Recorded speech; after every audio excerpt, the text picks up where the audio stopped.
അല്ല ബീവിയെ, ഇങ്ങളെ കെട്ടിയോൻ ആരാ? അല്ല ആരാ ഇപ്പൊ ആരാ? എവിടെയോ കണ്ടിട്ടുണ്ട്. പിടിക്കത്തില്ലടി ഒരിക്കലും, നീ ഗുണം പിടിക്കത്തില്ല. ഇത് കൂടുതലൊന്നും നിന്റെ ഇടസ്തുതിക്ക് പറയാനില്ല. നാശം പിടിച്ചവളെ. ഹായ് ഹലോ നമസ്കാരം, ഞാൻ അനിൽ സന്തോഷിച്ച. നമുക്കൊക്കെ ജീവിതം ഒന്നേ ഉള്ളൂ. അത് ശരിക്കും നമ്മൾ ആസ്വദിക്കുക തന്നെ വേണം. നമ്മുടെ ജീവിതത്തിൽ നമ്മൾ നല്ലൊരു വഴി തിരഞ്ഞെടുക്കും. ചിലപ്പോൾ അവിടെ നമുക്ക് പരാജയമായിരിക്കും സംഭവിക്കുന്നത്. അപ്പോൾ നമ്മൾ വീണ്ടും മറ്റൊരു വഴി തിരഞ്ഞെടുക്കും. അവിടെയും നമുക്ക് നന്നാകണമെന്നില്ല. അങ്ങനെ പല ശ്രമങ്ങൾക്ക് ശേഷവും ചിലവർക്ക് നന്നാകാൻ കഴിഞ്ഞില്ലെങ്കിൽ മറ്റുള്ളവരുടെ ജീവിതം നോക്കി അവർക്ക് അസൂയ തോന്നും. പിന്നെ കാണുന്നതിനെ എല്ലാം വിമർശിച്ചു തുടങ്ങും. അത് പിന്നെ അതൊരു ശീലമായി മാറും. തെറുത്താത്തയുടെ ശ്രദ്ധയ്ക്ക് ആർക്കെങ്കിലും അറിയോ? എനിക്കൊരു പിടിയില്ല കേട്ടോ. എന്തോ ബീവിയെ കാവ്യ ഇവരുടെ പേര് പോലും ഞാൻ പറഞ്ഞ ഇവർക്ക് റീച്ചാണ്. മറ്റുള്ളവരെ പ്രശ്നങ്ങളിലൊക്കെ ഇടപെട്ടു ഇതേത് മലവാണ് ബീവി എന്ന് അറിയാമെന്ന് കമന്റ് ചെയ്യണം കേട്ടോ.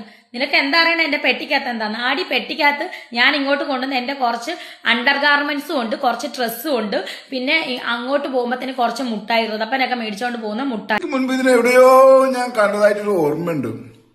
അങ്ങ് ദുബായിലാണോ എന്നൊരു സംശയമുണ്ട്. അവിടെ പക്ഷെ ഈ റോളായിരുന്നല്ലോ. ഇതൊരു നന്മമരം റോളുള്ള അമ്മായിക്ക് അവിടെ വേറെന്തോ ഒരു ഉടായ്പിൽ ഞാൻ കണ്ടിട്ടുണ്ടെന്ന് തോന്നുന്നുണ്ട്. ഇതൊക്കെ നിന്നെ എന്തിനാടി ഞാൻ ബോധിപ്പിക്കുന്നത്? അടി ബോധിപ്പിക്കേണ്ടവരെ ബോധിപ്പിച്ചിട്ട് തന്നെയാണ് ഞാൻ അങ്ങോട്ടും ഇങ്ങോട്ടും ഫ്ലൈറ്റ് കയറി ഇറങ്ങുന്നത്. മനസ്സിലായോ? ഒരു രേണു സുധി ഉണ്ട്. ആ സുധി എന്ന് പറയുന്ന ആള് മരിച്ചുപോയി. ഒരു കുട്ടിയുണ്ട്. അതെങ്ങനെയൊക്കെയോ കഷ്ടപ്പെട്ട് ഈ 1000, 2000, 3000 ഉറുപ്പ്യക്കൊക്കെ പണിയെടുത്ത് അതങ്ങനെ ജീവിക്കണം. ഇപ്പൊ ഒരു ഇൻഡസ്ട്രി ആയിപ്പോയി. 4 ആള് കാണുന്ന ഇൻഡസ്ട്രി ആയിപ്പോയി അല്ലേ? ഇജാതി ബീവിമാർക്കൊക്കെ എന്താ പ്രശ്നം? അല്ല, നീ അവിടെ ഇരുന്ന് കാലും വയ്യാതെ അവിടെ ഇരുന്ന് ഇങ്ങനെ ഇരുന്ന് മറ്റേ എഴുന്നേറ്റ് മുള്ളാൻ പോലും പോകാതെ ഇരുന്ന് പറയുന്ന പോലല്ല ഞാൻ അന്തസ്സായിട്ട് അടി അങ്ങോട്ടും ഇങ്ങോട്ടും പോകുന്നത്. ഇത് നമ്മളെപ്പോലെ നിങ്ങളെപ്പോലെ ഒക്കെ ഈ ഭൂമിയിൽ ജീവിക്കാൻ റൈറ്റുള്ള ഒരാളാണ് ഈ പറയുന്ന സ്ത്രീ. ഇത് നിങ്ങളെല്ലാ മീഡിയക്കാരെടുത്തിട്ട് അങ്ങോട്ട് കലക്കണ്.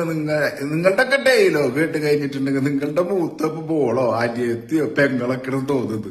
നിങ്ങൾ ആരെങ്കിലും ഇത് ചെലവിന് അയച്ചു കൊടുക്കണ്ടോ?